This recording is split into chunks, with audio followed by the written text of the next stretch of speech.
आधार आश्रम सैनिक समाज पार्टीच्या व्यासपीठावरून एक आधार आश्रम सुरू करण्यात आला आहे, ज्याने की आधार जे निराधार आहेत त्यांना आधार द्यायचा आहे। हा आधार ऑनलाईन पोहोचला जाणार आहे।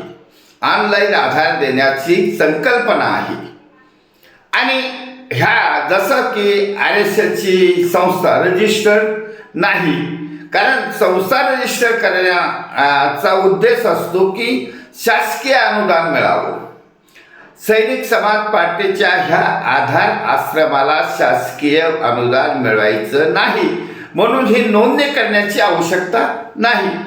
नोंदणी करायची आवश्यकता नाही, ऑनलाईन सपोर्ट पोहोचायचा आहे आणि यामध्ये ऑनलाईनच सहकारी घ्यायचे आहेत, ऑनलाईनच सदस्य घ्यायचे आहेत, ऑनलाईनच देणगी घ्यायची आहे, जेणेकरून हा weaker section of the society कमकुवत बाजू जे की आता आधार घेते की वृद्धाश्रमाचा आधार घेतात, कोणी अनाथ आश्रमाचा आधार घेतात आणि त्यांना त्यांच्या उपजीविकेचं चिंता वाटते।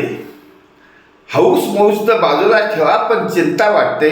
त्यामुळे त्यांना आधार देण्यासाठी सैनिक समाज पार्टीतर्फे ही संकल्पना मांडलेली आहे की तमाम महाराष्ट्रातील तमाम जनतेला किंवा देशातील तमाम जनतेला ज्या ज्या व्यक्तीला आधाराची गरज आहे, ज्यांना आधार मिळत नाही, नातेवाईकापासून किंवा समाजापासून वंचित राहावं लागत आहे, दुर्लक्षित आहेत, त्यांना आधार देण्यासाठी सैनिक समाज पार्टीने ही संकल्पना पुढे केलेली आहे।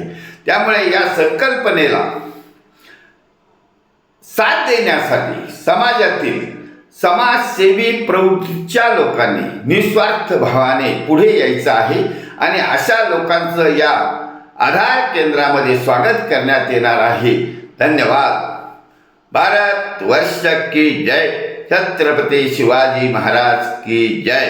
सैनिक समाज पार्टीच्या आधार संकल्पनेचा विजय असो।